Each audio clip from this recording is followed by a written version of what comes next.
Et on est en ligne depuis Rabat avec Hervé Penaud. Bonjour Hervé.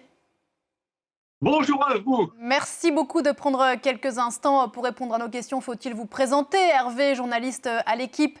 C'est votre 14e CAN, autant dire que vous êtes en terrain conquis. Bon, on n'oublie pas bien sûr la rencontre Burkina-Côte d'Ivoire, mais bon, l'affiche du jour, évidemment, c'est celle-ci, Algérie et République démocratique du Congo. Oui, absolument. C'est quand même l'affiche des huitièmes de finale. C'était l'affiche des huitièmes de finale parce qu'on a l'Algérie qui est qualifiée pour la Coupe du Monde, la République démocratique du Congo qui va tenter de passer, et on espère qu'ils seront bien sûr en Coupe du Monde via les barrages en mars. Donc, c'est deux équipes, vraiment deux poids lourds aujourd'hui du foot africain. Mais c'est vrai qu'il ne faut pas oublier l'autre affiche qui est aussi un contexte particulier qui n'est pas que footballistique. Donc, c'est deux matchs énormes qu'on va voir aujourd'hui avec effectivement un petit plus pour ce Algérie-RDC. C'est-à-dire le contexte est différent pour Burkina-Côte d'Ivoire. Burkina-Côte d'Ivoire, vous avez aussi un contexte géopolitique qui est important. Vous avez, en gros, vous avez les pays de l'AES contre un pays qui est considéré comme le pays très proche de la France. Un peu, c'est la symbolique politique est très importante sur le match Burkina-Côte d'Ivoire, évidemment plus que sur le match Algérie contre RDC. Ça va dépasser, à mon avis, un peu le cadre du terrain. Si le Burkina venait à gagner, par exemple, je pense que ce serait utilisé politiquement, ce qui peut se comprendre, ça fait partie du jeu. Donc il y a un peu plus derrière en termes géopolitiques et géostratégiques que simplement le football. Bon, pour revenir à l'Algérie, RD Congo, vous aviez, il me semble, quelques doutes sur l'Algérie avant le début de la compétition, dont vous étiez fait l'écho. C'est vrai qu'on l'a rappelé tout à l'heure avec Cédric Ferreira. Les précédentes CAN avaient été compliquées pour les Fennecs. Doutes envolés à l'heure où l'on se parle? Ça ne devait pas être moi, parce que justement, je faisais partie d'un des rares à dire Ah que bah, vous il faut n'aviez rien s'info, trouvé l'équipe. écoutez, ah là là, terrible, Oui. autant pour moi. Ah oui, oui. Parce que, au contraire, moi, je trouvais que c'était une équipe qui avait été sous-estimée. Il y a du talent, du potentiel individuel énorme avec un jeune joueur qui est, regardez-le bien, ce petit Maza qui évolue à Leverkusen, qui a 20 ans, qui a un visage incroyable. Il est d'origine algérienne et vietnamienne par la maman. Et donc, il a des yeux d'amande, un regard rieur. Il est vraiment super. C'est un joueur, un phénomène. Il a 20 ans. Donc, il va être à suivre, évidemment, durant le match. Mais c'est une équipe qui a du talent individuel, qui a quelque chose. Et puis, il y avait une critique permanente de son sélectionneur, Petkovic. Et aujourd'hui, Petkovic a réuni un petit peu tout le monde autour de lui et a créé un groupe. Et ça, c'est capital, évidemment, dans cette compétition. Mais en face, il y a de la force aussi. Il y a peut-être un peu moins de talent individuel, mais il y a un esprit collectif qui est né depuis 2 ans avec Sébastien Desabre à sa tête.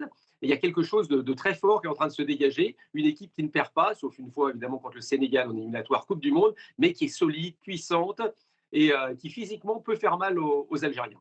À propos des talents individuels dans l'équipe algérienne, vous co-signez un article qui était à la une de l'équipe ce matin sur Lucas Zidane qui s'est imposé comme une évidence, écrivez-vous, avec un fan numéro 1 évidemment, dans les tribunes je crois, fidèle au rendez-vous depuis le début de la compétition, son papa, un certain Zizou.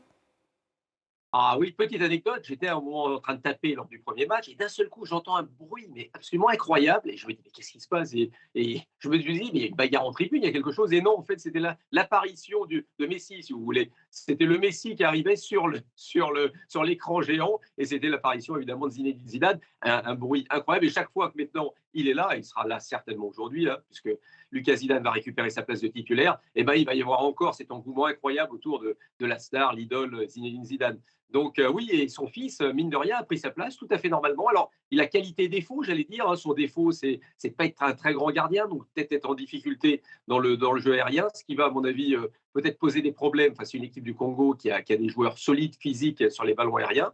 Mais d'un autre côté, c'est un joueur de pied, on va dire, un peu comme son père. Il adore jouer au pied, il a une bonne qualité technique, ce qui lui permet d'avoir une très bonne relance et d'être finalement un cinquième défenseur de terrain, de jeu, j'allais dire, pour l'équipe d'Algérie.